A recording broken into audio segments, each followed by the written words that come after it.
noches, mis amigos, bienvenidos a una nueva edición de La Otra Realidad. Tu amigo Andrew Álvarez, aquí compartiendo con ustedes hoy viernes 28 de agosto del año 2020, ¿no? Y el tiempo continúa en su evolución y nosotros acá en ese proceso donde nos vamos poco a poco pues deshaciendo.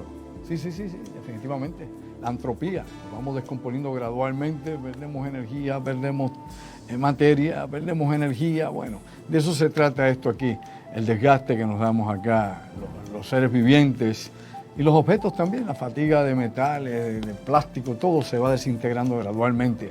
Ese es el precio de existir en la tercera dimensión y nosotros los organismos vivientes, pues definitivamente la oxidación y tantas otras cosas que nos van envejeciendo, pues nos afectan. Así que, bueno, un día más, día a día, seguimos la vida. Gracias por estar conmigo acá. Un viernes más.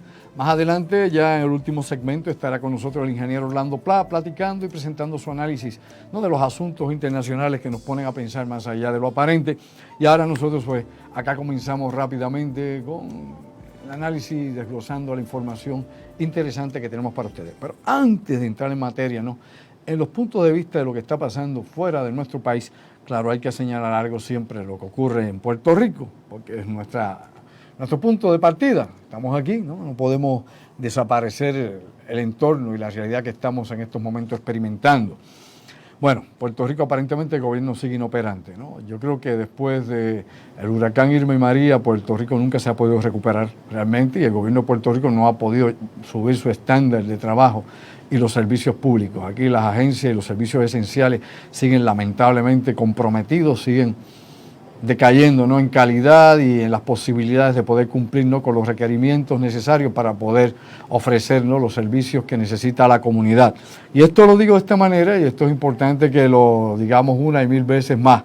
Es importante porque definitivamente, meramente ver lo que está ocurriendo precisamente en el Departamento de Trabajo, cuando vemos la cantidad enorme de personas que están protestando, que están indicando, que están señalando de que no se cumple, ¿no?, con los pedidos que han hecho, ¿no?, con las solicitudes que plantean continuamente. Todo esto, día tras día en Puerto Rico, momento a momento, nos hemos dado cuenta que lamentablemente el Departamento de Trabajo, no importa quién lo dirija en estos momentos, el actual director del departamento o la pasada directora, lamentablemente estamos aquí perdidos en un hoyo negro donde aparentemente las personas que siguen perdiendo sus empleos en Puerto Rico y que sus negocios siguen cerrando, pues no tienen ninguno de los programas accesibles. PUA sigue por ahí perdido. Hombre, mientras mucha gente no ha recibido ni siquiera correspondencia de PUA, ni un pago, ni una ayuda de ninguna clase, todavía nos preguntamos qué pasó con los muchachos del colegio privado aquí en el área metropolitana. ¿En qué han quedado esos casos? ¿Usted sabe algo nuevo? ¿Alguien ha mencionado el asunto? ¿Hemos visto que haya algún tipo de investigación abierta o de que esto se esté llevando a través de la corte en Puerto Rico? No sabemos. ¿Cuánto dinero se ha devuelto? ¿Cuánto dinero obviamente está todavía por verificarse? Es un caso que nuevamente pasa con ficha, porque depende en este país a qué nivel social usted pertenece. Que es la verdad, hombre. Vamos a dejar los eufemismos y vamos a decir las cosas como son. La verdad es que aquí depende muchísimo en Puerto Rico el nivel social en que usted vive, ¿no? Y si ese nivel social obviamente es privilegiado, pues usted tiene precisamente eso, privilegios. Así que la gente se lo olvida, aquí la memoria es cortita, la gente se olvida de unos issues en particulares. Hay cosas que la gente nunca olvida, pero hay otras que lamentablemente continuamente ocurren, se repiten y después se preguntan el porqué del por qué las cosas siguen sucediendo y no mejoran en el país. Así que para mí definitivamente hay un problema grave en Puerto Rico, el gobierno está inoperante y luego de la derrota de la actual gobernadora de facto, la licenciada Wanda Vázquez, pues obviamente parece que las manos no se cayeron, las manos se paralizaron y se hundieron. O sea, no hay, obviamente, velocidad para resolver ninguna situación en el país. Así que, hombre, lamentablemente, pues ya usted se da cuenta quién es quién en este país. Despierta durmiente, quién es quién realmente tiene compromisos reales y quién está velando la huira política, como tantos otros usted verá. Así que vamos a ver cómo termina todo esto. Mientras todo eso se menciona, bueno, hay que señalar precisamente ayer jueves, en la noche, el presidente Donald Trump aceptó nuevamente la renominación para ir a estas próximas elecciones como el candidato oficial de su partido, ¿no?, el Partido Republicano de los Estados Unidos. Inmediatamente allá en el Washington Mall de Washington ha habido una protesta enorme Me explico, por la cuestión del racismo, miles y miles, decenas de miles de personas están precisamente hoy se arremolinaron allá en el Washington Mall, en Washington, allá donde está la gran fuente esa de agua, que usted ve larguísima, antes de llegar a Casablanca, usted ve el obelisco por otro lado, bueno, muchísimas personas protestando allí. Y precisamente ayer también frente a Casablanca habían protestas masivas en contra del presidente Trump. Pero bueno, en una democracia eso es lo que debe ocurrir siempre, hombre, sí. Democracia sin protesta no es democracia, lo sabe usted, ¿verdad? Si usted no tiene el derecho de disentir, de diferir con el gobierno o los políticos, entonces usted está en una dictadura elemental. En la democracia debe haber protestas, piquetes, huelgas, todo eso distingue a la democracia y la diferencia de países totalitarios. Vamos a empezar por ahí. La autocrítica dentro de la democracia. Gracias a la crítica dentro de la democracia es que esta crece, es que se pueden expandir los derechos civiles, es que se pueden dar nuevas ayudas, es que se pueden tener más derechos políticos, etcétera. Lo que usted quiere añadir. O sea, la democracia no debe ser algo rígido, escrito en piedra. No, la Constitución, bla, bla. No, la Constitución tiene que evolucionar también con los tiempos, ¿sabía usted eso, verdad? Al igual que hemos dicho tantísimas veces, los códigos civiles también. Acá en Puerto Rico cogieron un código civil, lo han tirado por ahí y han hecho con eso gandinga y espagueti, lamentablemente. Y usted sabe lo que pasó con la representante que estuvo a cargo de ese Código Civil, ya usted sabe dónde está, acusada a nivel federal. Y de esto se trata también, de la hipocresía que hay en la política y de cómo los ciudadanos no nos envolvemos en la dinámica para que esa democracia sea realmente efectiva, para que no sea una mentira, ¿no? Para que no sea meramente una evasiva que nos ponen al frente para que nos creamos que las cosas se resuelven y que tenemos derecho y tenemos poder y ninguno de ellos está al alcance del hombre y la mujer de a pie, ¿no? Del hombre común, de la mujer común, de los silvestres, lejos de nuestro alcance. Así que eso no puede ser. Aquí parece ser, cuando dije hace un momento la cuestión de Púa y de los privilegiados, que los privilegiados tienen el acceso directo al gobierno, a los contratos de gobierno, a los servicios que se dan al gobierno, es decir, los contratistas de gobierno, a tener nombramientos no ejecutivos dentro del gobierno, a ser disque los asesores del gobierno, a recibir la más alta paga posible en cualquiera de las agencias o corporaciones de gobierno. Una gente que pertenece a un círculo obviamente muy bien escogido, de los que cada vez que suben al poder los utilizan. O sea, aquí no importa si un partido o el otro, siempre escogen, tienen un pool, ¿no? Un pool ahí de talentos, entre comillas, eso de talento hay que cuestionarlo. Y esa es la gente que se escoge, vea si es o no es así. Le pregunto a usted, mi amigo, a mi amiga, y por enésima vez lo decimos, hombre, siempre vemos el mismo tipo de gente metidos allí en los pasillos del Capitolio. La misma gente, los mismos asesores, los mismos políticos recalentados. El que no sale, pues ya usted sabe muy bien cuál es la pauta en todo esto. Utilizarlo, ponerlo en una posición después que salió de alcalde, como uno que hemos visto por ahí, que fue un alcalde fatal, que dejó en quiebra su municipio y ahora sirve de asesor económico en el Capitolio. Luego usted se pregunta por qué rayos la cosa está como está, por qué está en quiebra todo y por qué estamos en déficit. Elemental, o sea, no tiene que ser un genio usted, simplemente tiene que ser un ciudadano responsable. Hombre, tiene que ser una persona que esté involucrado en lo que está pasando en su país, porque usted no resuelve nada yendo a votar cada 4 años, hombre, no. Se va a votar como van los corderos al matadero. No, uno tiene que estar todo el año, el cuatrenio completo, mientras usted esté vivo y sea un ciudadano activo, pendiente y fiscalizando lo que pasa en su país, porque son los derechos suyos. Su derecho es lo que representa, una vez más, vuelvo a decir, la democracia, por el pueblo y para el pueblo. Es precisamente la injerencia del ciudadano lo que hace que el sistema se mueva. Si no, el sistema no se mueve. Mire, comparativa elemental. En la naturaleza se dan reajustes, cambios, mutaciones y evolución. ¿Debido a qué? Debido a los depredadores. Si los depredadores no son de tal nivel o no tienen obviamente las características adecuadas para poder obviamente ser exitosos, sea en el bosque, en la selva, en el océano, sea esto en el valle, sea esto en la sabana africana, donde sea. Las criaturas que hay allí, los omnívoros o las criaturas que puedan ser obviamente cazadas, no progresan, no evolucionan, no tienen procesos de adelanto. ¿Por qué? Porque con lo que ya tienen es suficiente para sobrevivir. Cuando llegan nuevos depredadores y depredadores con facultades increíbles o con nuevas estrategias, los animales que son cazados tienen que definitivamente adaptarse para poder sobrevivir o extinguirse. Nosotros tenemos que hacer lo mismo en nuestro sistema. No es que seamos depredadores, pero sí tenemos que ser lo suficientemente fiscalizadores para que el sistema progrese y no se quede en la corrupción y luego usted está toda su vida, hombre, dígame, está toda su vida quejándose lo mismo. Vamos a hablar como es. Lamentablemente usted, mi amigo, yo y todos, incluyo, que la realidad, todos estamos aquí siempre quejándonos de lo mismo. De la corrupción, del amiguismo, que si el hijo del político, que si el primo opuesto, que si el otro. Es la discusión de siempre y para siempre. Por ende, hay que cambiar obviamente la fórmula. Hay que ver cómo es que esto lo podemos transformar. Bueno, difícil, sí, todo es difícil. Nadie le dijo que iba a ser fácil, pero tampoco nos dijeron que iba a ser demasiado difícil para no crear cambio. Así que el cambio tiene que comenzar primero aquí en la cabeza, en esa revolución de conciencia, donde usted tome obviamente claridad de los asuntos que están ocurriendo, cuál es la responsabilidad ciudadana en todo esto, qué capacidades tenemos, cómo nos podemos empoderar para hacer cambios reales y no delegar meramente en los tipos que están y las mujeres que están allá trepados, hombres y mujeres que tienen eso de profesión. Sí, porque son carreristas políticos, son políticos de profesión. Muy poco de ellos, oiga bien, muy poco de ellos realmente alguna vez ha trabajado en lo que supuesta y alegadamente estudió, muy poco de ellos. Ellos simplemente saben hacer lo que hacen allí y saben alegadamente pues sobrevivir y mantenerse, ¿no?, en el cuadrilátero político todo el tiempo. Obviamente en el toma y daga. Pero bien, dicho eso, salido de eso, porque eso pues acá a mí no me gusta realmente ni parecerme ni de reflejo a los analistas o analistas del país y estar en esa vorágine de confusión donde el análisis nunca aparece y donde lo que hay siempre son chismes. Lo que estoy dando es una queja, no es ni siquiera un análisis, vamos a ser claros en eso.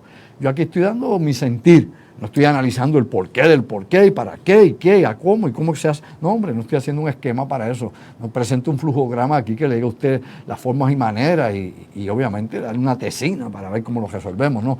Escrita y corregida. No, simple y llanamente mi impresión, lo más simple posible. Pues bien, salido de eso, quiero dejar unos cuantos temas que con lo que venimos en el segundo segmento. Bueno, la Organización Mundial de la Salud nos indica una vez más, y recuerde que lamentablemente la Organización Mundial de la Salud, que también es una subdivisión de la ONU, ¿no?, de las Naciones Unidas, lamentablemente ha ido perdiendo prestigio y el prestigio se ha caído precisamente durante esta situación del 2020 del COVID-19. Ahí la credibilidad que había ganado por tantísimos años y que nadie cuestionaba lo que decía la OMS, nadie, inclusive cuando estuvo el Zika ya, recuerde usted, haga memoria, el 2016 y 2017 que estaba el Zika dando golpes por Latinoamérica y Puerto Rico, la Organización Mundial de la Salud sugería, junto con la Iglesia Católica, que primero, que las personas no tuvieran relaciones sexuales, que no nacieran niños, que se retuvieran un sinnúmero, ¿no?, de actividades, y nadie dijo esta boca es mía, porque en aquel momento lo que dijera era prácticamente sagrado. En la actualidad todo el mundo definitivamente cuestiona a la Organización Mundial de la Salud por las decisiones equivocadas que ha tenido, ¿no?, y por las respuestas fuera de foco que ha estado dando desde que comenzó esta pandemia, inclusive por el atraso que tuvo para declararla y que no ha sido clara, ¿no?, en los procesos que ha presentado y en los enunciados que ha dado sobre cómo trabajar con esto para evitar contagios o qué es lo que se espera del COVID-19 de acuerdo a los estudios que supuestamente se están llevando a cabo y a la evaluación que ha hecho de todo esto a nivel mundial. Ha sido un fracaso total la Organización Mundial de la Salud. Pues bueno, ahora nos dice algo, que obviamente cuando usted ve que el pejo menea el rabo, si lo tiene es una cosa, si no lo tiene es otra. Lógicamente, no puedo decirlo acá de esa manera, pero bueno, lo que nos dice la Organización Mundial de la Salud, que aparentemente el COVID-19, no, el SARS-CoV-2, puede nuevamente adquirirse. Me digo, te puedes reinfectar con él, en pocas palabras. Ya tenemos el caso de Hong Kong, que un hombre que se había infectado a principios de abril, luego fue dado de alta, se ha infectado en el mes de mayo y volvió ayer, estaba contagiado en el verano, estuvo contagiado precisamente allá en Hong Kong, luego que llegó de España.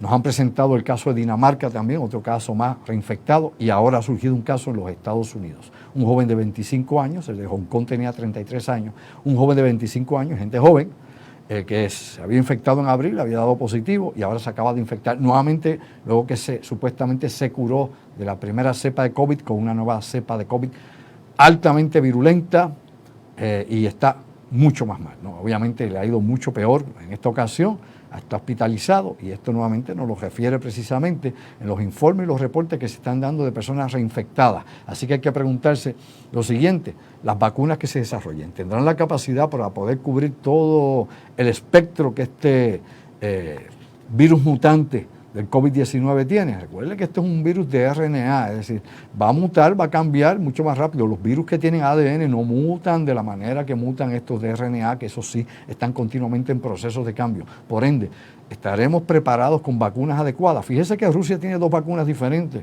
y hay 127 proyectos de vacunas. Esto lo mencioné ayer precisamente empezando en voz alta.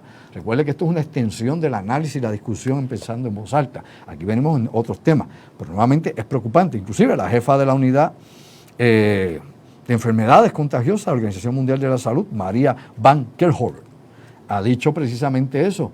Los estudios que nos están llegando, los informes que nos reportan laboratorios tanto de China como de los Estados Unidos de Europa, nos indican que hay una alta y gran probabilidad de que el COVID-19 pueda nuevamente reinfectar a las personas debido a los cambios y las variantes que tiene este virus. Mutaciones. Estamos a algo que se va a hacer obviamente, no únicamente como la influenza que es de temporada, este va a estar todo el tiempo, las 4 estaciones del año. El COVID no tiene temporada, lo entiende usted, ¿verdad? No hay temporada. Y no es una falacia ni es una falsa bandera. Si todavía no se ha educado para entender eso, hay problemas. Usted tiene problemas. Esto hay que entenderlo bien y darnos cuenta que la problemática ha sido el mal manejo de la información y el mal manejo de los gobiernos y el retraso, no el delay en buen español, el retraso de la respuesta que han dado los sistemas de salubridad a nivel internacional. Y claro, se sigue cayendo el sistema económico, lo sabe usted, ¿verdad? No se está ganando con esto. Únicamente las farmacéuticas, mientras tengan que trabajar obviamente con la vacuna, ahí hay un alza en ganancia. El resto de la economía global está impactada y sigue cayendo, aparte del efecto de la guerra económica entre Estados Unidos y China. Vamos a una pausa y regresamos con asuntos de la mar de interesante para ver más allá de lo aparente. Y te digo allá, pájaro, que está en los controles, llévatela, pégala, Puerto Rico.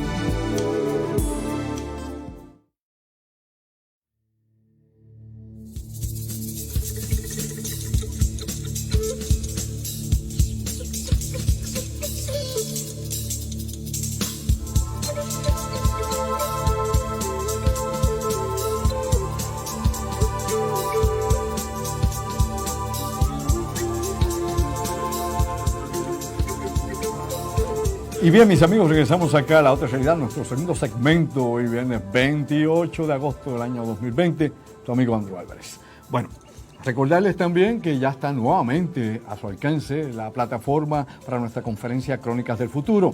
La tenemos en nuestra página Andrew Álvarez Chardón, página oficial. La petición popular, PNP Pipiola e Independiente, por petición de todos.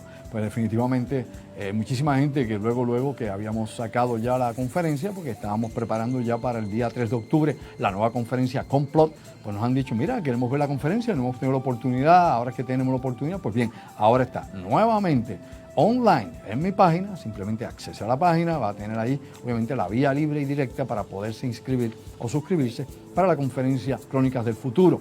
Adicional a eso, van a ser puestas otras 2 conferencias que usted tendrá, la alternativa de poderse suscribir en una o en la otra. Una se titula Puerto Rico Top Secret, original, la primera, la que dimos en el 2005 precisamente en la Universidad Interamericana, Recinto Metro. Esa conferencia es impactante, es ¿cómo diría yo?, un compendio de la investigación secreta hecha en Puerto Rico, tanto por los militares, pruebas militares, proyectos militares, las pruebas farmacéuticas en Puerto Rico, puertorriqueños como conejillos de India y otros asuntos de la mar de interesante que te ponen a pensar, como he dicho tantas veces, más allá de lo aparente. Esa conferencia abrió paso a 5 conferencias adicionales sobre Puerto Rico y obviamente todos los proyectos secretos y los programas que se corrían en la isla sin que los ciudadanos lo sepamos, en ocasiones ni siquiera el gobierno estatal de Puerto Rico. Así que esto es bien interesante, van a poder sondear y profundizar precisamente en ángulos que no se cubren ni en la prensa de Puerto Rico, eso está por debajo del radar, como siempre mencionamos, que la mayoría de estos tópicos que tocamos ahí tampoco están en los libros o en las investigaciones que se han hecho recientes sobre la historia de Puerto Rico, porque la historia evoluciona, la historia se está escribiendo todos los días, pero hay asuntos en particulares que se dejan al margen porque afectan el orden establecido o porque definitivamente, inclusive hay personas que ya tienen pues unos compromisos intelectuales, entre comillas, donde pues sus ideas no le permiten tal vez cubrir unos asuntos, o incluso hay quien no se quiere calentar demasiado. Nosotros nos tiramos hasta el fondo. A mí no me interesa calentarme o no, siempre y cuando la verdad se conozca, y de esto se trata. Así que Puerto Rico Top Secret trata de eso, va a estar accesible a ustedes, de hecho el costo es mucho menor que las conferencias nuevas, una conferencia clásica, está entre los clásicos que hemos dado, porque definitivamente pues, es casi una conferencia de culto para algunos. La otra conferencia que también es de impacto y que nos pone a pensar profundamente sobre la realidad del universo y la frontera de la realidad, se llama Encuentros Cercanos. Close Encounters, ¿sí? Como la película Close Encounters of the Third Kind, pues aquí hablamos de los encuentros cercanos. Primero, segundo, tercero, cuarto tipo, quinto tipo, una cosa interesantísima desde un punto de vista científico, desde un punto de vista antropológico, los efectos que hacen en la sociedad humana, eventos insólitos que están o rayan en los fenómenos extremos, objetos voladores no identificados, personas que han sido alegadamente contactadas y otros eventos extraños por demás que caen dentro de lo paranormal, entre comillas, pero no desde el punto de vista sensacionalista, amarillista, que usted escucha por ahí o ve en revistas. No, esta es la investigación de campo que personalmente, junto con mis colaboradores, hicimos por muchos años, por décadas, y pues la hemos concentrado en esa conferencia que se llevó a cabo en el Centro de Convenciones El Señorial en Ponce, que tampoco existe ya, después de los temblores de tierra ya no existe ese lugar. Esa conferencia está completa y es sumamente extensa y tiene una gran cantidad de evidencia fílmica para el que queda ver más allá de lo aparente. Así que eso está ahí para ustedes. Gracias, mis amigos. Están esas 3 conferencias. Nuevamente, la nueva conferencia, Crónicas del Futuro, para ponernos al día y ver qué es lo que viene del futuro hacia el presente, lo que luego será el pasado. Y claro, Puerto Rico Top Secret, primera parte, el clásico y encuentros cercanos, para los que quieran vernos en esa frontera de la realidad. Ya eso está accesible. Así que los vemos. Entre en la página, lo buscará, ya esas conferencias deben estar la próxima semana. Ya está, de hecho en estos momentos está Crónicas del Futuro, me dice la producción. Lo que todavía no ha subido y que debe subir ya la próxima semana es la conferencia Puerto Rico Top Secret y la conferencia Encuentros Cercanos. La próxima semana ya tiene esas. Y recuerde que el día 3 de octubre nos vamos directamente, sábado 3 de octubre, directamente en vivo con ustedes con nuestra nueva conferencia Complot. Wow, no es fácil, no es para menores. De hecho, no es para niños, pero bueno, usted la compra y la ve con quien usted guste. A lo que voy. Bueno, mis amigos, cosas que pasan en el mundo. En estos momentos, entre los apuntes que tengo aquí de lo que está pasando en nuestro planeta, ha surgido nuevamente la intervención de los Estados Unidos directamente con corporaciones iraníes. Me explico. El Departamento de Justicia de los Estados Unidos ha utilizado su equipo precisamente de hackers para intervenir directamente con la informática que está utilizando, ¿no? Y con todas las transacciones que están usando 3 corporaciones que se dedican al petróleo, al combustible, a la energía dentro de Irán y que tienen negocios a nivel internacional. Estas son Sohar Full, Moving International y Oman Full. Estas 3 corporaciones están haciendo negocios con Venezuela y supuestamente pues Estados Unidos tiene un bloqueo económico con Venezuela, ¿sí? Estados Unidos quiere ahogar al gobierno de Nicolás Maduro. Esa es una estrategia que se ha usado por mucho tiempo. No solamente en el siglo XX, inclusive en el siglo XIX ya se había empezado a implementar. Cómo tú puedes cerrar todos los mercados, no solamente con sanciones, sino ahogando cualquier tipo de transacción económica que pueda llegar a un país o a un estado, ¿no? Que obviamente está fuera de tu esquema de control o que no conviene que siga, ¿no?, el gobierno que está de turno en ese país. Esa es una estrategia que ha usado la CIA muchísimas veces, una estrategia que se ha implementado en todo el planeta. En estos momentos, perdonen, pues a Venezuela se quiere ahogar. No quiero decir con esto que yo esté apoyando a Maduro, no se llama engaño, no, Maduro es un papanatas, no estamos hablando de Hugo Chávez, muy diferente a nivel intelectual y no ha podido jugar con la cosa, no ha podido jugar la carrera internacional. Hugo Chávez pudo jugar contra los Estados Unidos, pudo mantenerse en la cancha, pudo mantener a Venezuela haciendo dinero, pudo mantener, ¿no?, una inversión de más de $200 millones para exportar la revolución bolivariana en América Latina y acá en el Caribe. Pagaba gente acá, tanto en Puerto Rico como en otros lugares, la inteligencia precisamente impulsada por el G2. Y todo esto se sabe dentro de la comunidad de inteligencia. O sea, esto no lo discute el Nuevo Día ni el Vocero, ni lo habla usted por ahí con sus amigos. Por eso es la información de inteligencia para que usted caiga en tiempo. Ahora, importante señalar, dentro de todo esto, que los Estados Unidos pues usan la estrategia que siempre ha aplicado a los demás países, ahogarlos. económicamente. Lamentablemente el gobierno, millones y millones y millones y millones de venezolanos sufren esta ofensiva contra su gobierno, ¿no? Esta ofensiva contra la economía de Venezuela de parte de Estados Unidos, que como ustedes saben, pues controla la economía internacional porque la moneda, el dólar, el petrodólar es precisamente quien corre y con lo que se compra no solamente el combustible, sino donde se hace negocio a nivel internacional. Esa es la moneda que tiene respaldo. Por ende, Estados Unidos tiene una gran capacidad para poder sujetar a otros intereses y poder bloquear cualquier país que escoja. Incluso le mete sanciones a China, le mete sanciones a Rusia, le mete sanciones a todo el mundo, y usted se da cuenta que estos países muy poco pueden hacer en respuesta o represalia contra los intereses de Estados Unidos. En estos momentos China está viendo cómo puede comenzar, ¿no?, a tener represalias contra Estados Unidos, no con aranceles, es decir, no con impuestos, sino simplemente boicotear los productos, por ejemplo, de Apple. Boicotear los productos de Apple en China, no usarlos, no comprarlos. Esto obviamente es un marco sumamente complejo dentro de esa dinámica de economía internacional y de la política, donde ambas cosas se entrelazan. Antes obviamente de usted entrar a los tiros, a los bombardeos, a la guerra, a la invasión y toda la destrucción que lleva la guerra y la violencia, usted tiene este tipo de guerras, ¿no? Y hay guerras secretas, guerras de bajo impacto, hay obviamente guerras económicas como la que tenemos ahora, hay un sinnúmero de cosas más, inclusive la llamada Guerra Fría, que incluye muchas operaciones encubiertas de parte y parte. Así que despierta durmiente. O sea, el mundo nuevamente sí está lleno de conspiraciones. Si usted no lo cree, no es una teoría de conspiración. Despierta durmiente, ¿dónde has estado? El mundo siempre ha estado precisamente en este movimiento. Y me explico. Siempre las potencias del mundo a través de la historia, de la época, los faraones, los imperios, siempre han usado desde el espionaje, obviamente comprar personas, infiltrar personas, tener información, hasta definitivamente, ¿no?, utilizar cualquier medio para poder sujetar a quien puede ser potencialmente tu enemigo o a quien tú quieres explotar. O sea, esto es una dinámica que siempre se ha utilizado y siempre se ha conspirado, siempre se han hecho complot de todas clases, desde asesinatos de papas, asesinatos de reyes, asesinatos de César. Le pregúntale a Calígula quién lo mató. Bueno, la misma guardia pretoriana mató a Calígula, por darle un ejemplo de cómo es que se hacen conspiraciones a través de la historia. No hay una, no hay dos, no hay cinco, no hay 10. Al mismo Jesús, el que luego es el Cristo, una conspiración fue lo que lo mató. ¿Acaso no estaban conspirando en contra de él?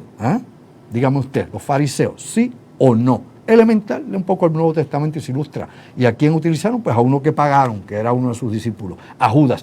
Dese cuenta, todo es así en la vida. Si no lo ve, pues usted es un papanata perdido, creyendo lo que cualquiera le dice y jamás dudando del sistema. Todo lo que se hace en la actualidad tiene una doble cara y mucho más, tiene diferentes niveles, precisamente, no solo de comprensión, sino de acción y actividad.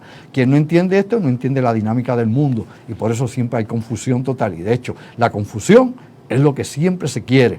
Mientras más confusión hay, más difícil es para que las personas puedan entender qué es lo que está ocurriendo a su alrededor y qué es lo que cada gran interés quiere hacer, sea corporativo, sea político, sea militar, sea la agencia de espionaje, quien sea.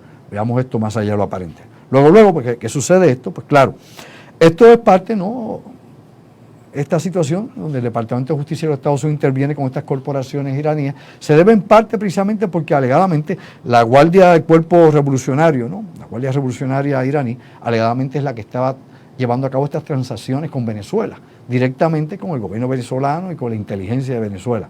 Y esto se estaba haciendo tras bastidores y Estados Unidos dice que eso está violando lo que ellos han señalado, lo que ellos han impuesto. Recuérdese que ese es el imperio del siglo XXI.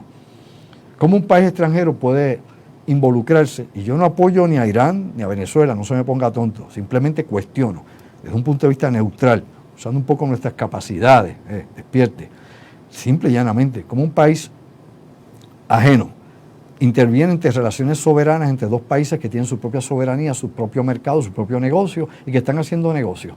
¿Por qué ese tercero tiene que intervenir y confiscar equipo de un lado, combustible de un lado, capital del otro? ¿Por qué? Porque no le interesa, porque va en contra de su política internacional o de sus propios intereses. Despierte, durmiente. Tiene que darse cuenta que aquí no, eso del bueno y el malo no existe. Si usted se cree esa novela, pues que usted está acondicionado psicológicamente, lo adoctrinaron para que no pueda comprender el mundo en que vive, en el Matrix en que está. Pues bien, otras cosas importantes que están pasando, la situación nuevamente ahora ya no es en el mar meridional de China. A lo mejor Orlando hable eso algo hoy, pero yo voy a hablar acá lo que está pasando en el mar Báltico, lo que está pasando en el océano del Ártico y lo que está pasando en el océano Pacífico. Usted sabe que Estados Unidos decidió salir, ¿no?, del Tratado de Cielos Abiertos. El Tratado de Cielos Abiertos es que usted hay una zona donde usted puede sobrevolar un país Por ejemplo, Estados Unidos podía sobrevolar sus aviones militares a cierta altura, altitudes de miles y miles y miles de pies, sobre Rusia, vis a vis Rusia, sobre Estados Unidos también. Pero también hay áreas de paso internacional, donde no solamente hay paso internacional de buques, barcos, lo que sea, sino que hay pasos internacionales para la aviación, para los aviones, tanto civiles como militares.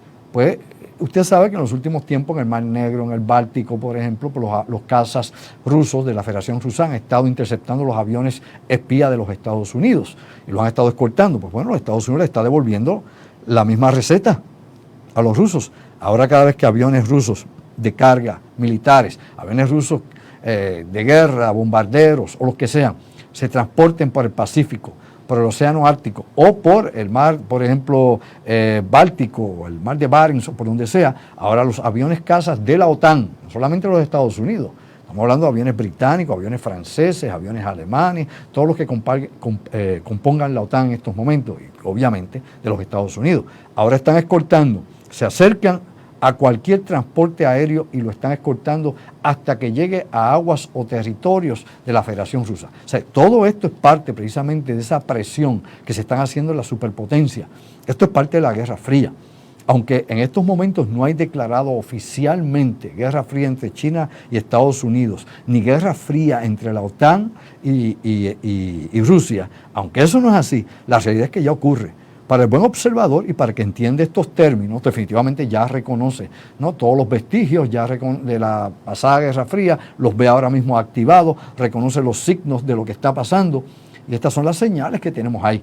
Así que hay que despertar, definitivamente, pues hay continuamente un tanteo todo el tiempo. ¿Y por qué se hacen estos tanteos? Bueno, cuando usted tiene aviones, por ejemplo, que vuelan por el Ártico, y recuerde que la ruta del Ártico es la ruta corta de disparo de misiles balísticos intercontinentales entre Rusia, China y Estados Unidos. No, ellos no se disparan así para que creen la tierra plana, ellos se disparan por el Polo Norte, por ahí va, circundando, y es la ruta más corta para impactar a estos países. Recuerde que estos países todos ellos están en el hemisferio norte, todos son países de clima templado.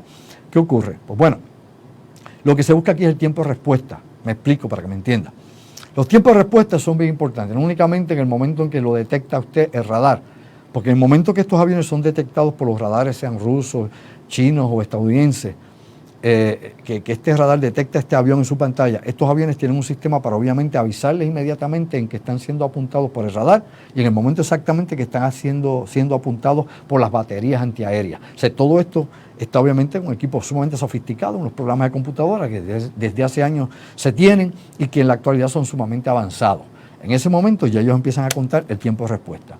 Tiempo de respuesta que tardaría, y esto aquí va hipotético, ¿no? Aquí se usan unos algoritmos y se busca obviamente el número hipotético del tiempo exacto en que tardarían, por ejemplo, las baterías norteamericanas antiaéreas, las baterías de misiles antiaéreas rusas o chinas, de impactar o interceptar un avión norteamericano que fuera en misión de bombardeo, que estuviera en reconocimiento. Empieza a contar ese tiempo. Eso se utiliza para diseñar nuevas estrategias, nuevas rutas o inclusive la forma de bombardeo o ataque que se va a llevar o cómo evadir esos sistemas de detección. ¿Lo entendió? Luego, también se cronometra, ¿no? Se coge un cronómetro y se toma el tiempo de respuesta de los aviones interceptores, los aviones caza. ¿Cuánto tarda los aviones caza desde la base en que están o desde el portaaviones donde están en alcanzar el avión de reconocimiento o el avión que está haciendo funciones de espionaje electrónico en la zona, o aviones de guerra que están volando cerca de la frontera, de la zona territorial marítimo terrestre? Todo eso es parte de la estrategia y se hacía durante la Guerra Fría y se sigue haciendo ahora. Pues bien, yo se lo traigo aquí al chavito prieto, bien simple, sin mucha complejidad, para que usted entienda el porqué de por qué esto sucede todo el tiempo. Se están tanteando a ver hasta dónde puedo llegar, dónde no puedo llegar y cuándo van a responder. Vamos a una pausa y regresamos en un momento acá con otros temas y asuntos de la mar de interesante a la otra realidad. Tu amigo Andrew Álvarez. Regresamos en el tercer segmento en un momento y le digo acá, pájaro, ¿sabes qué? Llévatela, pégala, Puerto Rico.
Bien, mis amigos, regresamos acá a La Otra Realidad, nuestro tercer segmento. Hoy viernes 28 de agosto del año 2020, tu amigo Andrew Álvarez, el tercer segmento de La Otra Realidad. Bueno, siguen los incendios en el Amazonas y lo curioso es que nuevamente el gobierno de Brasil parece que no toma esto en serio, lo que ha pasado en Manaus, lo que ha pasado obviamente en el Pantanal y otras zonas del Amazonas. La realidad es que es difícil lo que ocurre en este país. En el mes de agosto, en este mes que ha corrido hasta ahora, se han registrado 24.633 incendios en el Amazonas. Y bueno, ¿qué dice el vicepresidente, no? El segundo después de Bolsonaro, del presidente Jair Bolsonaro? Bueno, lo dice Hamilton Maurao, que esto es como una agujita en un pajar, que eso que pasa es insignificante, que se pueden quemar 1.000 hectáreas hoy, aquello es tan grande que a quién le importa 1.000 hectáreas y para qué preocuparse por eso.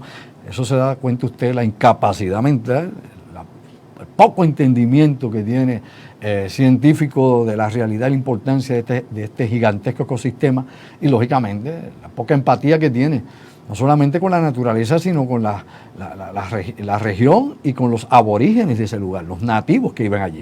Por ende, ya se ha acusado en todo tipo de foro internacional al gobierno del Brasil de ser un gobierno obviamente prejuiciado, de ser un gobierno con una serie de incapacidades para trabajar con la cuestión ambiental y ecológica y que ha mantenido, ¿no?, el laissez-faire, que se haga lo que se quiera con los recursos naturales del país, permitiendo a los mineros, a los que desmontan el bosque, los madereros, permitiendo que los que tienen ganado, los que siembran caucho, el que quiera hacer lo que quiera allí lo haga, el que quiera hacer etanol con maíz, siga devastando la jungla del Amazonas y siga haciendo su negocio, sin pagar un centavo tampoco al Estado.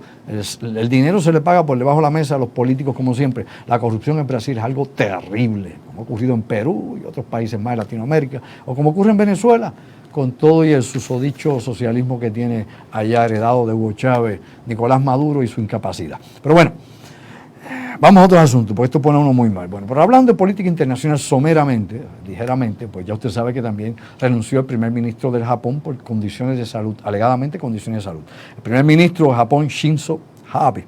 Shinzo Abe ha indicado que va a dejar su posición porque aparentemente tiene una condición de salud que no identificó, por lo menos hasta donde yo he podido leer este momento, que le podría afectar en su capacidad para tomar decisiones más adelante.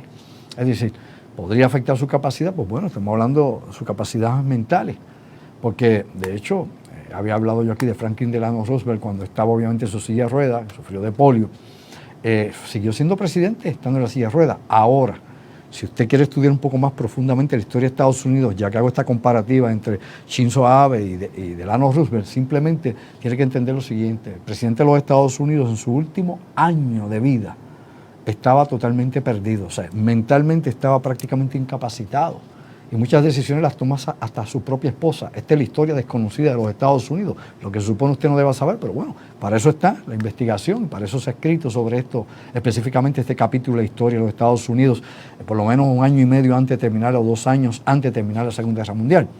Por eso las decisiones fueron fatales, por eso decidió inclusive entregarle a Berlín en el tratado que tenían a los soviéticos, porque no había pensado bien las cosas, no estaba claro en su pensamiento. Pero bueno, de eso hablaremos en otra ocasión. Importante entre los asuntos, aparte de este cambio de política que va a haber en Japón o de liderazgo político en el Japón, la Unión Europea también ha entrado directamente ahora con la crisis que está ocurriendo entre Grecia y Turquía. Me explico.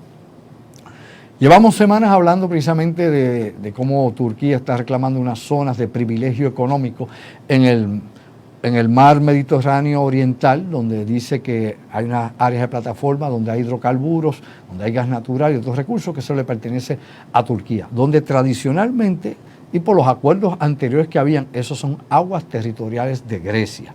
Hemos hablado y lo hemos explicado esto hasta la saciedad en varios programas, empezando en voz alta, llevamos varios viernes hablando de este asunto en particular, pero hay que señalar una vez más ahora cómo es que esto va a reaccionar. Inclusive, la Unión Europea ha dicho que va a sancionar a Turquía, va a llevar a cabo sanciones económicas con Turquía si Turquía no se sienta a dialogar, a hablar, ¿no?, desde el punto de vista diplomático y de negociación económica con Grecia para ver qué realmente alcance tiene esto, si Grecia y Turquía tienen obviamente zonas aquí intercambiables o zonas compartidas, o si realmente son derechos meramente griegos y los turcos quieren tener o comprar derechos para explotar en esas aguas o en el subsuelo marino. O sea, esto es complejísimo, ¿no? Esto hay que bregarlo obviamente en acuerdos económicos y políticos internacionales, y para esto hay especialistas que trabajan con eso. Ahora, dicho eso, por otro lado, la OTAN, ¿no? El director de la OTAN, el jefe de la OTAN, ha dicho que espera que tanto Turquía como Grecia lleguen a un acuerdo, porque ambos son miembros de la OTAN y que ellos no quieren verse involucrados en lo que pudiera ser un cisma, ¿no? Que pudiera haber una división dentro de la OTAN. Lógicamente, cada día que pasa, pues Turquía está más lejos de la OTAN y de la Unión Europea. Turquía poco a poco se ha ido alineando más, obviamente, con el lado de Rusia e inclusive con Irán, lo que esto va a traer en su momento cosas sumamente difíciles. Recuerde que Turquía es el puente entre Oriente Medio y Europa, el puente físico entre ambos territorios. Los turcos están en ambas partes, europeos y Oriente Medio. O sea, esto es una cosa complejísima. Vamos a ver cómo se puede trabajar eso. Desde la década de los años 50, Turquía ha estado del lado de los Estados Unidos, lo apoyó precisamente durante la crisis de los 13 días en 1962, cuando los soviéticos habían puesto misiles en Cuba, que de hecho, según Nikita Khrushchev, que era el primer ministro de la Unión Soviética en aquel momento, se hizo por petición de Fidel Castro. No fue que él se lo dijo a Fidel, mira, voy a poner eso allí. Fidel le dijo, traiga las armas nucleares para aquí, para poder obviamente amenazar de aquí al imperio del yanqui, yo tener aquí fuerza y los yanquis no me invadan. Y eso fue, busqué la historia y me dice si es o no es así. Mire qué simple. Ahora, importante señalar que en todo ese proceso, Turquía estuvo involucrado en las negociaciones que hubo obviamente entre Kennedy, John F. Kennedy y Nikita Khrushchev. No, el presidente Kennedy Khrushchev, el primer ministro soviético. ¿Por qué? Porque en Turquía es que estaban obviamente los misiles que tenían los norteamericanos, los misiles Júpiter que tenían ahí, que eran misiles que estaban obsoletos, pero tenían ojivas nucleares. Y el acuerdo fue sacar lo que tenemos en Turquía, los misiles nucleares que apuntan hacia Moscú y otras ciudades de la Unión Soviética, y ustedes pues saquen lo que tienen ahí en Cuba y llegamos a un acuerdo. Y eso fue todo. Una cosa para acá, y denos una garantía, pidió Nikita Khrushchev, de que Estados Unidos no va a intervenir o a invadir a Cuba mientras esté en el poder Fidel Castro o la familia Castro. Ya no está en el poder alegadamente, pero Estados Unidos no creo que tenga ningún interés, y ninguno de invadir a Cuba para nada. Ellos han apostado todo este tiempo que el bloqueo económico que ha habido contra Cuba va a debilitar al régimen cubano y que eso se va a caer. La realidad es que no.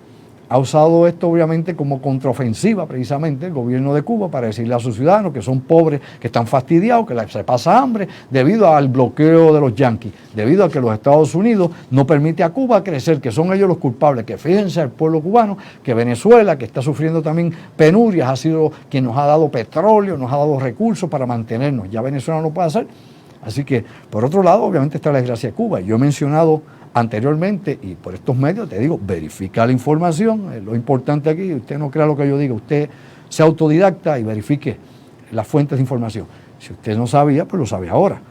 Cuba, al igual que Puerto Rico, aparte de un ave las dos alas, ¿verdad? Como decía el poema, la realidad es que Cuba importa casi la misma cantidad de cosas que Puerto Rico. Me explico, en por ciento. O sea, Puerto Rico trae ¿qué? Sobre el 85% de todo lo que se trae aquí, de comida, ropa, equipos electrónicos, automóviles, pida que hay. De todo, dígame que se produce en Puerto Rico, vis a vis lo que no se produce aquí. Así que somos completamente dependientes, ¿no? Somos una sociedad consumerista y somos una economía de servicio. ¿Lo entiende? Bien fácil.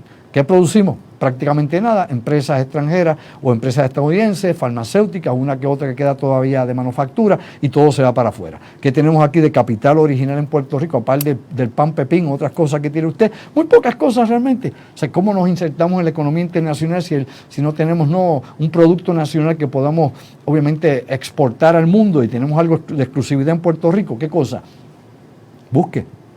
No me diga que el Maví, por amor a Dios, que se fermente y la gente se pone loquita y sin idea. Bueno, lo que sí quiero decir con esto es que Cuba también importa sobre el 85% de lo que consume. ¿Lo sabía usted? Verifique y luego me dice, sobre el 85%. Así que la fórmula cubana ha sido tan fracasada como la fórmula del Estado Libre Asociado que nos impusieron aquí en Puerto Rico y que no se le ocurrió a Muñoz Marín. No, hombre, no. Todavía siguen repitiendo eso y yo oigo por ahí disque historiadores y analistas de esto. No, hombre, no.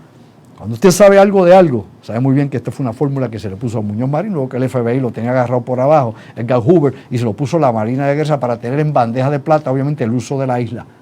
El uso total completamente de cualquier zona de Puerto Rico, el Departamento de la Defensa, específicamente la Marina de Guerra, que es quien tiene la posesión sobre qué, sobre los territorios de ultramar de los Estados Unidos. Así que hay que saber el trasfondo de las cosas y no quedarnos en la política esa chiquita aquí de estar adoctrinando a la gente con causas que están perdidas o con la falacia histórica y sobre todo ficción política como el ELA. Despierta durmiente. Vamos a ver más allá de lo aparente. Pues bien, dicho eso, invitados a que verifiquen y digan si eso no es así, buscar más allá de lo de todos los días. Y esta cuestión que está surgiendo con Turquía y la situación que he mencionado hace un momento con los fuegos allá en Brasil y la poca importancia que le da el gobierno de Bolsonaro a eso y le importa un pepino engolo, pues tenemos también la cuestión del huracán Laura, ¿no? Que llegó clase 4 por el Golfo de México. Recuerde que el Golfo de México, al igual que esta zona del Caribe, incuba huracanes, o sea, los fortalece, el calor que hay allí es terrible, allí bajan las corrientes obviamente, calientes nuevamente, suben, mejor dicho, las corrientes un poco frías, luego suben calientes por todo el borde del continente norteamericano hasta allá arriba, hasta el Ártico. Pero la realidad aquí es que cada vez que se da un huracán en esta zona se fortalece rápidamente en poco espacio. Fíjese el poco tiempo que tardó precisamente Laura en hacerse de una tormenta platanera que pasó por Puerto Rico, que no tenía gran empuje ni nada, aunque aquí la luz se va siempre, se llevó la electricidad, y una vez dio el paso hacia allá, la fortaleza que cogió en pocos días, en un par de días, o sea, una cosa increíble. Se registran hasta este momento 6 muertos, cientos y cientos de millones de dólares en pérdidas, y estamos ahora en Puerto Rico, vamos ahora hacia el pico de la temporada en septiembre, no baje la guardia, aquí hay 2 o 3 cositas por ahí saliendo de África, no sabemos qué pueda pasar, que nos depara el futuro, por ende tenemos que estar despiertos a lo que pueda venir. Dicho todas esas cosas hasta ahora, vamos ahora aquí a algo que es interesante, las cosas que he publicado precisamente en mi página durante estos días. Hoy casi no publicando nada en la página, estaba haciendo muchísimas gestiones. Hay días en que uno pues no puede tocar prácticamente el teléfono, el trabajo, el deber llama. A lo que voy. Publiqué algo que tiene que ver con los transhumanos. De hecho, hay un libro que se titula así, Transhumanos. De la década de los 90 se viene hablando de esto, que son los humanos modificados, es decir, las personas alteradas. Biotecnología utilizada en seres humanos, personas biónicas. ¿Recuerda usted aquella serie, El hombre de $1.000.000? O de $1.000.000, ¿no? $1 Million Man, y se acuerda la mujer biónica también.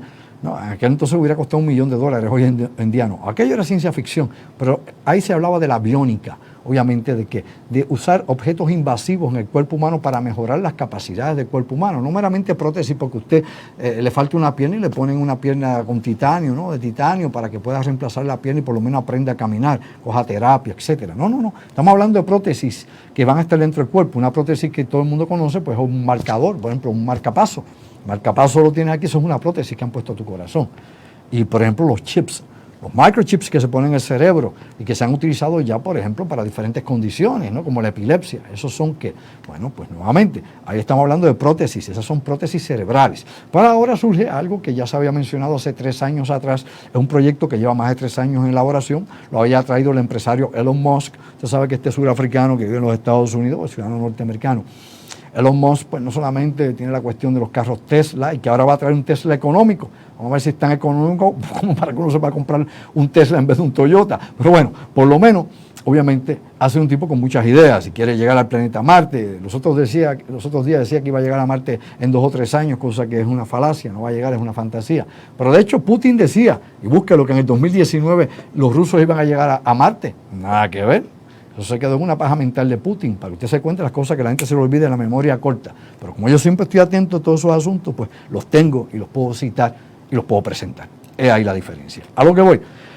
Esta cuestión de los Musk, pues nos está hablando obviamente de una nueva prótesis cerebral más avanzada, más de 3 años y medio de desarrollo, ya se ha experimentado con seres humanos, ahora se quiere traer supuesta y alegadamente para el próximo año 2021. Tal vez esto llega primero que la vacuna de COVID-19, porque la vacuna sigue dando tumbos, todo el mundo habla bla, bla, bla, rusos, chinos, Estados Unidos, todo el mundo habla, los británicos, y todavía Nacaril Oriente. Y como dije ayer precisamente, empezando en voz alta, probablemente sobre el 42% de las personas no se quieren vacunar. ¿Y cómo lo vamos a hacer compulsiva para que todo el mundo tenga que obviamente se vacunar? Pues vamos a ver qué reglamentaciones se ponen. Si el gobierno puede obligar a sus ciudadanos a vacunarse a la brava. Miren, no va a haber microchips en la vacuna, no se ponga a fantasear. Eso no es verdad. Categóricamente no. ¿Entendió? No. Pero obviamente los efectos secundarios de una vacuna, etcétera, pues siempre hay que ponerlos bajo signo de interrogación. Y hay gente que tiene todo el derecho a no quererse vacunar. Lo que usted no tiene derecho es de enfermar que está al lado suyo, de contagiar al otro. Ojo, usted no tiene derecho. Porque aquel puede morir por su irresponsabilidad o porque usted no se cuide, despierta, durmiente, vamos a hablar cómo es. Pero, definitivamente, yo tengo que pensar muchísimo eso porque yo no me vacuno desde que me obligaban de niño a vacunarme. Y obviamente sí me tuve que vacunar algún momento después, vamos a decir la verdad, tuve que vacunar un par de veces después para poder viajar, porque había regiones del mundo que para yo poder ir a trabajar me requerían vacunas, porque allí meterse allí era, si usted salía, si no moría salía loco y sin ideas, y de ahí salimos nosotros a lo mejor medio afectados de eso. Pero bueno, aparte del chiste mongo, sí quiero ir a lo siguiente, al grano de esto. Obviamente, este nuevo programa que trae los MOS, Neurolink, nos están hablando de unos implantes en el cerebro, unas fibras pequeñísimos, electrodos, bueno, nanoelectrodos, porque son mucho más finitos, muchas veces más finitos que un cabello humano. Nanoelectrodos que van a estar obviamente en la corteza, en el córtex cerebral, y que van a servir para conexión inalámbrica precisamente con la internet. Se piensan usar otros sistemas similares a esto para otras condiciones, inclusive el Alzheimer y otras cosas más que se están desarrollando, la epilepsia, etc. Ya como he dicho, se ha experimentado y se han usado microchips para epilepsia. El lado positivo de esto es que, bueno, usted va a tener más acceso a las redes sin necesidad de su celular, de su computadora. Por otro lado, alguien podrá hackear su cerebro. Bueno, sabemos que ya se trabaja, de hecho, allá en Silicon Valley comenzó esta idea hace unos años de hackear el cuerpo humano, utilizando lo que tú le das de comer y la programación que tiene el biorritmo del cuerpo humano, el ciclo circadiano. Todas estas cosas se han estudiado y se han hecho proyectos, experimentos formales e informales. ¿Qué va a pasar con Neurolink? Bueno, en algún momento, ya el próximo año, supuestamente va a estar abierto al público para el que quiera obviamente experimentar con esto o tener esta opción de interceptarse, conectarse, como le quiera llamar, con las redes sociales. Contra mí realmente no me interesa tener mi cerebro metido ahí en una fuente de memoria gigantesca. Yo prefiero ser dueño hasta donde es posible de mi razón. Así que yo me quedo un poco análogo, no me meto tanto en lo digital en ese sentido. Así que no creo que yo sea un transhumano en eso.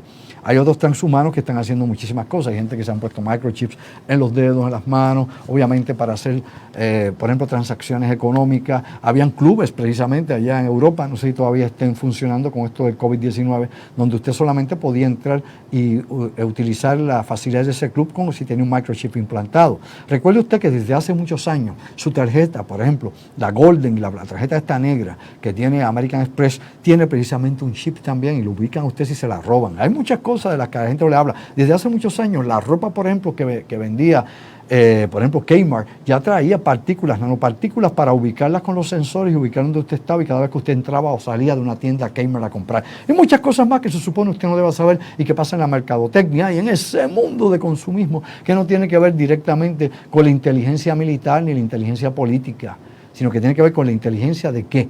De la mercadotecnia y de las corporaciones que son tan peligrosas y roban tanto datos, información suya como un hacker o como lo puede hacer un servicio de inteligencia como la NSA, la Agencia Nacional de Seguridad.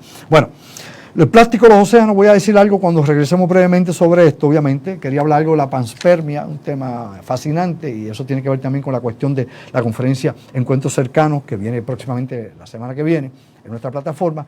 Y de esto, pues, tal vez podamos colar algo con el ingeniero Orlando Pla en el próximo segmento. Así que, ¿sabes qué, pájaro? Llévatela, pégala a Puerto Rico.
Bien, mis amigos, regresamos aquí al cuarto y último segmento de La Otra Realidad. Tu amigo Andrew Álvarez, hoy viernes 28 de agosto del año 2020, ya está en la línea telefónica nuestro colaborador y amigo, el ingeniero Orlando Pla. Antes de entrar en eso, brevemente, íbamos a mencionar algo de los plásticos en los océanos, pero un tema que es recurrente Ustedes saben ya el daño que hace el plástico, desde los microplásticos hasta las grandes cantidades de islas de plástico que se han formado, el tamaño de Texas y mucho más, tanto en el Pacífico como tenemos en el Atlántico. Es un subproducto, un desperdicio que estamos teniendo ahí, el petróleo, el plástico, estos polímeros, y es algo que no hemos podido resolver. Peligroso obviamente para la vida, la contaminación, todo se va contaminando con esto. Recuerde que este material se va poco a poco descomponiendo, tarda cientos, más de 400 y pico de años en descomponerse, pero según reduce de tamaño se hacen los microplásticos, están en el viento, en la tierra, en el agua, en la lluvia. Bueno, tenemos un gran problema de salud ahí, entre tantos otros compuestos químicos que nos impactan. Y vamos a hablar algo también, pero lo vamos a dejar más adelante, que tiene que ver con la panspermia, algo que habíamos puesto un artículo, un video sobre esto en nuestra página, Andrew Álvarez Chardon, página oficial, y sobre la cuestión obviamente de las bacterias que se están experimentando en la Universidad de Japón allí, en la Estación Espacial Internacional. Pero eso lo vamos a poner más adelante. Pues creo que hay otros asuntos que se conectan y que los vamos a poder desarrollar. Bueno, conmigo acá, vía telefónica, el ingeniero Orlando Pla. Orlando, bienvenido a La Otra Realidad. Un placer estar aquí otro viernes de la noche contigo para hablar sobre temas de lo que está pasando en el planeta en estos momentos. Seguro que sí, Orlando. Bueno, vamos a comenzar con la cuestión, obviamente, de lo que está ocurriendo a nivel de avances militares, y todos estos avances militares la gente tiene que entender que es parte también de la disuasión, ¿no? De la amenaza que un país hace a otro, de que mira, tengo esto, mira a ver lo que vas a hacer. No trates de cruzar la línea o tumbarme el palito, como hacían los chamacos antes, ponían el palito en el hombro. Ha habido un lanzamiento, Orlando, precisamente de un misil de prueba que ha estado trabajando China entre las nuevas armas que ellos están diseñando. Y aparentemente tiene la capacidad de poder sacar de combate a los portaaviones de Estados Unidos. ¿Qué tenemos sobre eso, Orlando? Pues mira, durante esta semana se lanzaron 2 diferentes misiles de China en ruta hacia el South China Sea. Okay. Uno fue un DF-21D y el otro fue un DF-26B. Y se está diciendo que este es un claro mensaje a la flota de los Estados Unidos que está en el South China Sea en estos momentos, que es el grupo, el Strike Force del portaaviones Nimitz y el Strike Group del portaaviones Reagan. Y el mensaje es que pueden destruir estos portaaviones en cualquier parte que estén en el South China Sea. Naturalmente, el otro portaaviones que se encuentra en esa parte del mundo es el Theodore Roosevelt, pero el Theodore Roosevelt se ha mantenido cerca de las aguas de Guam. Estos 2 misiles, uno fue lanzado desde la costa noreste de China y el otro fue lanzado desde lo profundo de China, cerca de la frontera con Rusia, donde se encuentran los grandes desiertos de ese país. Así que esto es un claro mensaje de que pueden destruir cualquier portaaviones que esté en el South China Sea que no pertenezca al gobierno de China. Bueno, son advertencias que se tienen. Vamos a ver qué surge de todo esto. Como hemos dicho tantas veces, Orlando, tanto tú como yo, hay que estar pendiente a lo que está aconteciendo en esta región del mundo.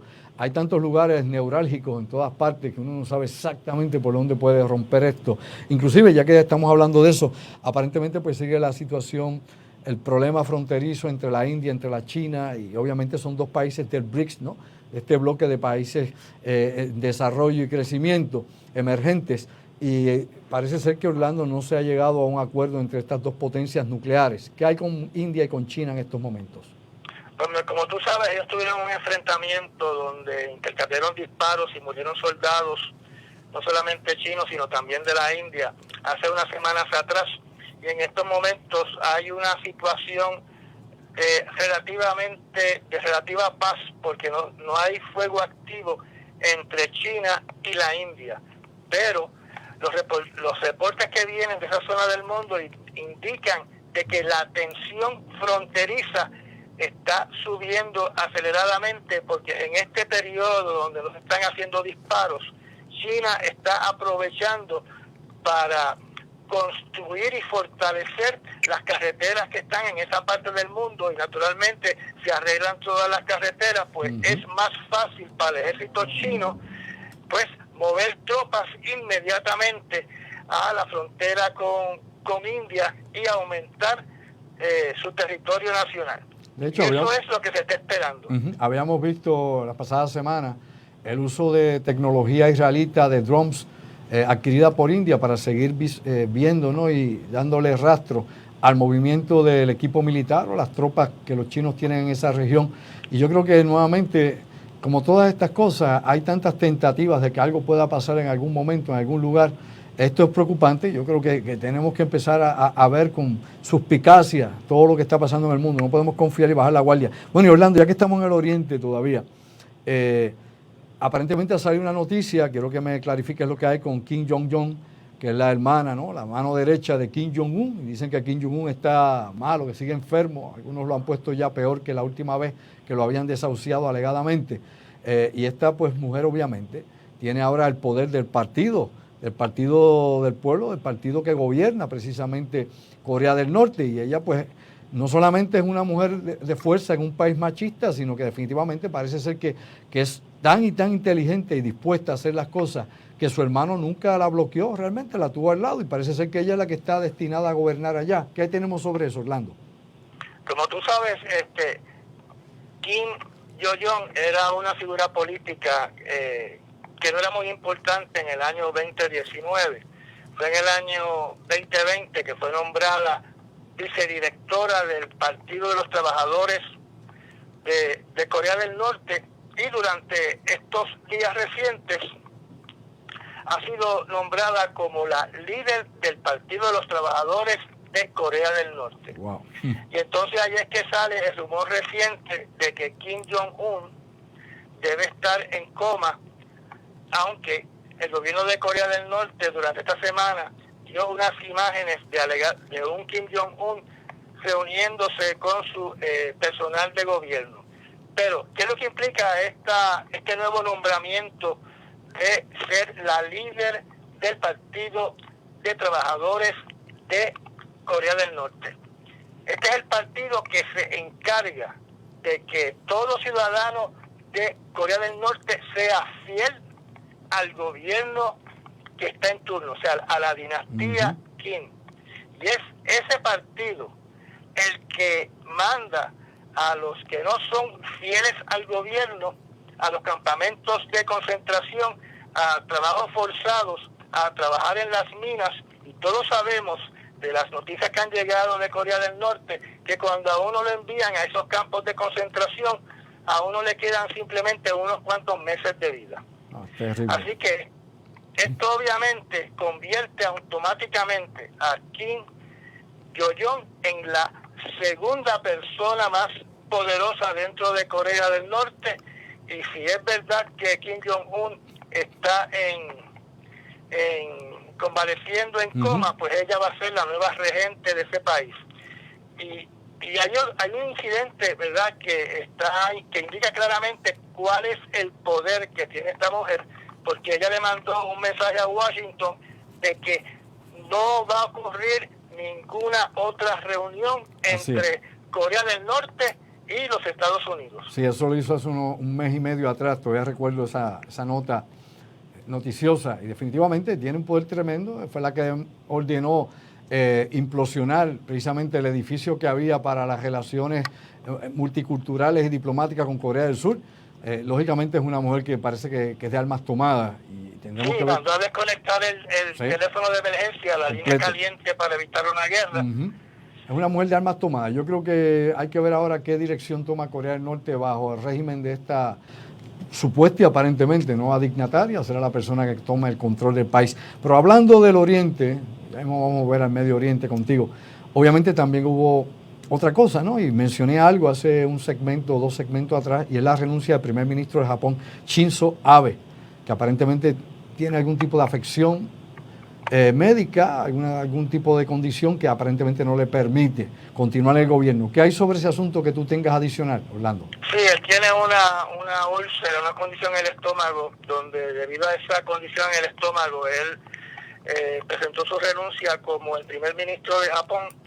Y eso pues naturalmente levanta una gran preocupación en el ambiente internacional debido a la situación que hay en el South China Sea, porque recientemente, hace unas pocas semanas atrás, se pudo lograr un acuerdo entre Japón, entre Australia y entre Estados Unidos para que esos tres países fueran las fuerzas más potentes luchando en contra de las expectaciones de China en el South China Sea. Así que esos acuerdos que se hicieron en aquel entonces con la salida de Abe como primer ministro de Japón, pues pone en duda si los acuerdos que se llegaron para enfrentar a China en el South China Sea pues se van a continuar. Eso quedará en manos, ¿verdad?, del próximo primer ministro de Japón. Bueno, y pasando ahora a otro lugar, vamos a hablar un poquito de lo que está pasando definitivamente en el Mediterráneo oriental, la disputa que hay entre Turquía y Grecia. Yo mencioné hace un ratito atrás, pero yo creo que ahora trates otro enfoque. La gente se olvida que Turquía ha invadido gran parte de Siria y de que Turquía tiene tropas allí, como tienen los rusos, como tienen los Estados Unidos, como tiene algún vestigio del Estado Islámico, como obviamente está en la fuerza siria y como está Hezbollah. O sea que Siria sigue siendo obviamente un hervidero y Turquía aparentemente ha decidido tomar control de zonas específicas y de los recursos del país. ¿Qué está pasando allá en Siria y Turquía, hermano? Bueno, primero vamos a regresar al año pasado, ¿verdad?, cuando nuestro gran presidente Trump, ¿verdad?, amenazó a Turquía de quebrar a Turquía económicamente si tomaba acción en contra de los ciudadanos de Siria en aquel entonces, ¿verdad? Sí. Y desde entonces, pues, Trump parece que se dio de kurdos, de cristianos y de yazidis que se están muriendo de sed porque Erdogan no le quiere facilitar el acceso a ese preciado líquido. Definitivamente Turquía pues tiene sus reclamos territoriales callados, sigue haciendo las cosas, sigue invadiendo zonas, sigue expandiéndose en el mar, sigue en tierra, sigue llevando a cabo actividades ilegales y pues no le ponen un coto. Yo creo que sí, definitivamente aprovecha lo importante de su posición geográfica y ser miembro de la OTAN para entonces forzar por otro lado este tipo de cosas que está haciendo sin tener represalias de Estados Unidos y de otros países. Por lo menos lo que yo aparentemente veo sobre esto, Orlando. Bueno, por suerte, si hay una guerra, ¿verdad?, en esa parte del mundo, o sea que se está alimentando un posible conflicto bélico entre Turquía y Grecia. Por suerte, si hay una guerra entre esos dos países, ¿verdad?, no se afecta mucho la vida en los otros países del planeta porque ellos no producen materiales que son esenciales para que los otros países funcionen. A diferencia de Corea del Norte y Corea del Sur, que Corea del Sur es la que manufactura, la primera potencia que manufactura barcos que transportan petróleo crudo, barcos que transportan contenedores y otros tipos de barcos, y en adición es la que es la líder en la manufactura de todo lo que son estos circuitos que se utilizan en los equipos electrónicos. Así que sí, si hay una guerra por allá por Corea del Norte, sí se afectan muchos países, nos afectamos tú y nos afectamos yo, pero por suerte en Turquía ese fenómeno no está ocurriendo. Ahora sí. Ya que empecé a hablar de verdad del conflicto con Grecia, sí sabemos que de forma, ¿cómo te diría yo? De forma simbólica, Francia envió 2 aviones de combate para respaldar a Grecia en su conflicto territorial con Turquía. Y los Emiratos Árabes van a enviar 4 aviones de combate más, que son unos F-16. Esto digo que es simbólico porque de verdad que 6 aviones de combate en esa zona del mundo no hacen mucho, ¿verdad? No. Pero particularmente cuando Turquía tiene una flota de aviones de combate de 200 F-16 y 40 F-4 Phantoms. Pero por otro lado, Grecia tiene 24 Mirage, 33 F-4 Phantom y 153 F-16. Así que desde el punto de vista de la fuerza aérea, parece que los dos países están bastante equilibrados. Sí, bueno, Orlando, estamos llegando ya al final, me dicen acá, time is up, me dicen. Es una pena, ¿verdad? Había otras cosas que queríamos hablar contigo, pero definitivamente Ahora Corea del Sur tiene un competidor grande en los astilleros, que es China, que se convierte ahora en el segundo mayor constructor de barcos, así que eso allá también se sigue calentando en la competencia.